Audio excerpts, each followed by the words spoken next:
नमस्ते बच्चों। आज हम सीबीएसई कक्षा 9 का पाठ 1 सबद पढ़ेंगे। तो बच्चों पहले पाठ की रीडिंग करते हैं। मोको कहाँ ढूंढे बंदे, मैं तो तेरे पास में, ना मैं देवल ना मैं मस्जिद, ना काबे कैलाश में, ना तो कौने क्रिया कर्म में, नहीं योग बैराग में, खोजी होए तो तुरत मिली हूँ पल भर की तलाश में। कहे कबीर सुनो भई साधो, सब श्वासों की श्वास में, मुझको कहाँ ढूंढे रे बंदे, मैं तो तेरे पास में। तो बच्चों अब इसका अर्थ समझ लेते हैं। कबीरदास जी के अनुसार ईश्वर कहते हैं मोह को कहाँ ढूंढे बंदे। बंदा यहाँ पर कहा गया है भक्त के लिए। मोह को कहाँ ढूंढे बंदे यानी कि हे भक्त, तू मुझे कहाँ ढूंढता है। मैं तो तेरे पास में, मैं तो सदैव ही तेरे पास हूँ, तेरे निकट हूँ।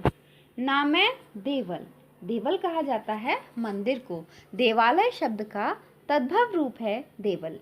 ना मैं देवल, ना तो मैं मंदिर में हूँ, ना मैं मस्जिद और ना ही मैं मस्जिद में हूँ।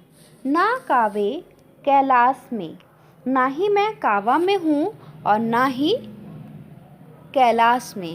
यानी कि काबा एक मुस्लिमों का धार्मिक स्थल है और कैलाश हिंदुओं का एक धार्मिक स्थल है। माना जाता है यहाँ पर भगवान शिव का निवास है।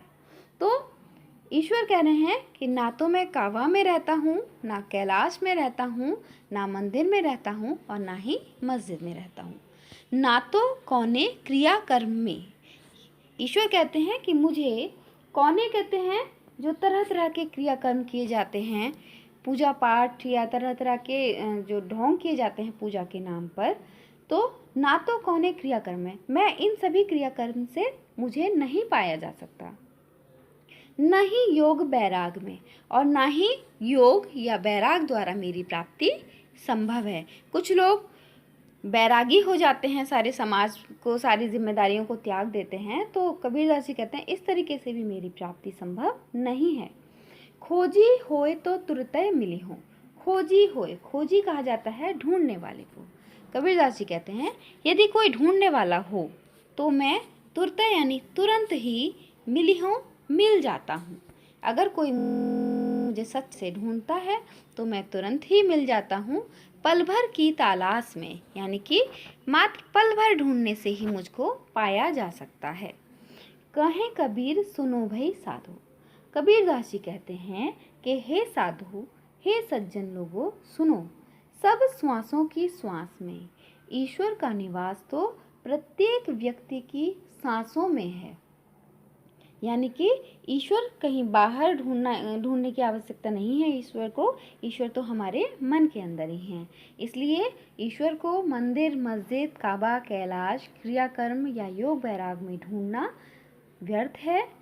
यदि ईश्वर की तलाश करनी है तो व्यक्ति को स्वयं के अंदर ही ईश्वर की तलाश करनी चाहिए। तो बच्चों अब दूसरा शब्द पढ़ते हैं। संतो भाई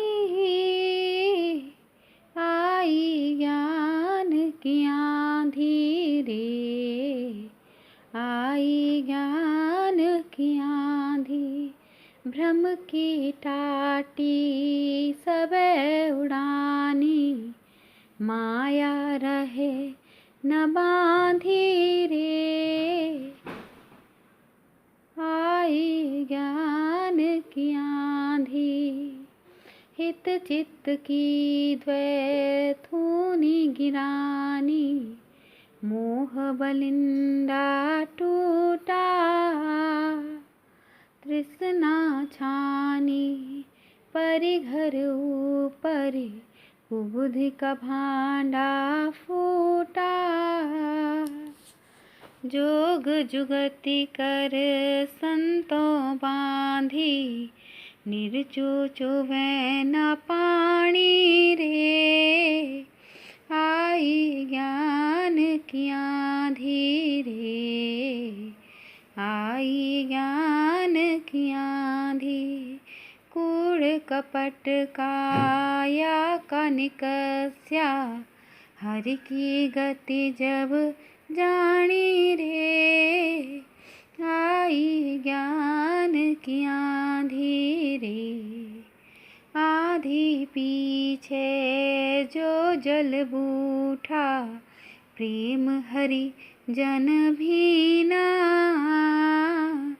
कहे कबीर भान के प्रगटे, उदित भया तम खीना रे, उदित भया तम खीना। कबीरदास जी कहते हैं कि जिस प्रकार आंधी आने पर प्रकृति में बहुत सारे परिवर्तन दिखाई देते हैं, बहुत सारी चीज़ों में उथल पुथल हो जाती है, उसी प्रकार से जब ज्ञान की आंधी आती है तो उस समय होने वाले परिवर्तनों के विषय में यहाँ पर कबीरदास जी बता रहे हैं। कबीरदास जी कहते हैं, संतो भाई आई ज्ञान की आंधी रे। हे संतो, हे सज्जन लोगों, अब ज्ञान रूपी आंधी आ गई है। और ज्ञान की आंधी आने से क्या क्या परिवर्तन हुए हैं बताते हैं। भ्रम की टाटी सबे उड़ानी, उड़ानी यानी उड़ गई हैं। भ्रम की टाटी, जो भ्रम रूपी टाटी, बच्चों टाटी जो शब्द है, टाटी कहा जाता है एक तरीके से फेंसिंग, उसको हम इंग्लिश में बोलते हैं। झोंपड़ियाँ होती थी पहले, तो झोंपड़ियों के चारों ओर जो लकड़ी से एक प्रकार से एक बाउंड्री बना दी जाती है, उसको टाटी कहा जाता है। तो मनुष्य ने जो भ्रम की टाटी, भ्रम की जो बाउंड्री अपने चारों ओर बना रखी थी, वे सभी उड़ गई हैं। माया रहे न बांधी, अब माया रूपी रस्सी उनको बांधकर नहीं रख सकी, यानी कि माया रूपी रस्सी टूट गई है। हित चित की द्वय थूनी गिरानी। बच्चों थूनी शब्द समझ लेते हैं। देखिए थूनी शब्द होता है बच्चों, एक प्रकार की लकड़ी होती है जो ऊपर से दो भागों में बटी हुई होती है। आपने शायद गुलेल देखी होगी, जिस तरह से गुलेल की लकड़ी होती हो, उसी तरीके से काफ़ी बड़े साइज़ की एक लकड़ी होती है, उसको थूनी कहा जाता है। बच्चों इस प्रकार की लकड़ी का प्रयोग पुराने समय में झोंपड़ियों में जो उसकी छप्पर जो उसका होता है, उसको सपोर्ट करने के लिए लगाया जाता था। तो कबीरदास जी कहते हैं, हित और चित, मन का और दूसरे के प्रति जो हित होता है, जो लगाव होता है, उसकी जो दो थूनियाँ थी, जो दो सपोर्ट करने के लिए थूनी मनुष्य ने लगा रखी थी, वो दोनों ही थूनी गिर गई। मोह बलिंडा टूटा। बच्चों बलिंडा क्या होता है? बलिंडा भी झोंपड़ी में लगाया जाने वाली एक लकड़ी होती है जो पूरे छप्पर को सपोर्ट करती है, जो थूनी के बीच में फंसाकर उसको छप्पर को उस पर ताना जाता है। तो आंधी, जब ज्ञान रूपी आंधी आई तो भ्रम रूपी टाटी जिसको माया रूपी रस्सी से बांध रखा था, वह उड़ गई है, माया की रस्सी टूट गई है, और हित और चित्त रूपी दो थूनी, दो जो सपोर्टिंग लकड़ियाँ जो थीं, वह भी टूट गई हैं। और मोह रूपी जो बलिंडा था, जो सपोर्ट करने, छप्पर को सपोर्ट करने की जो लकड़ी बांधी हुई थी, वह भी टूट गई है। तृष्णा छानी परि घर ऊपरी, और तृष्णा कहते हैं बच्चों और ज़्यादा पाने की इच्छा।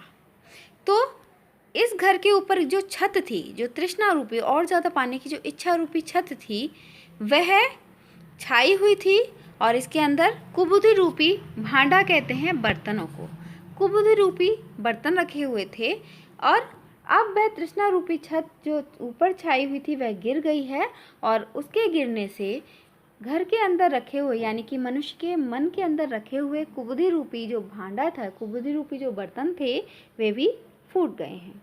जोग जुगति कर संतों बांधी। अब सज्जन लोगों ने फिर से योग और युक्ति करके फिर से पुनः एक छप्पर को बांधा है।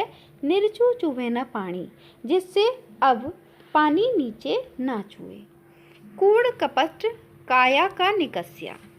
कबीरदास जी कहते हैं, जो शरीर के अंदर कूड़ और कपट था, जिस प्रकार आंधी आने से सारा कूड़ा उड़ जाता है, सारी मिट्टी उड़ जाती है, उसी तरीके से शरीर के अंदर जो कूड़ और कपट था, कपट रूपी जो कूड़ा था, वह निकल गया है।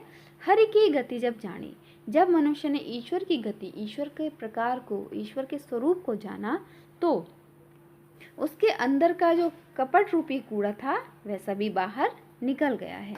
आंधी पीछे जो जल बूठा, बूठा कहते हैं यानी कि बरसना। आंधी के बाद बच्चों प्रायः देखा जाता है कि जब बहुत तेज़ आंधी आती है उसके बाद बारिश भी आती है। तो जब बहुत तेज़ आंधी के बाद, जब ज्ञान रूपी आंधी आने के बाद जब प्रेम रूपी जल की बारिश हुई, तब प्रेम हरिजन भीना। तो हरिजन जो ईश्वर के लोग थे, ईश्वर के जो भक्त थे, उनका मन प्रेम रूपी बारिश में भीग गया। कहे कबीर भान के प्रगटे।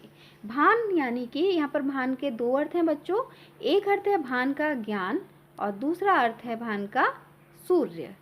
तो ये कहते हैं कि यानी कि जब सूर्य उदित हुआ, जिस प्रकार सूर्य के उदित होने पर अंधकार समाप्त हो जाता है, उसी प्रकार से ज्ञान के उदित होने पर, भान यानी कि ज्ञान के उदित होने पर, तम यानी कि अंधकार, अंधकार क्षीण हो गया यानी कि खत्म हो गया। जिस प्रकार सूर्य के उगने पर अंधकार समाप्त हो जाता है, उसी प्रकार ज्ञान के उदित होने पर, ज्ञान रूपी सूर्य के उदित होने पर अज्ञान रूपी अंधकार समाप्त हो गया।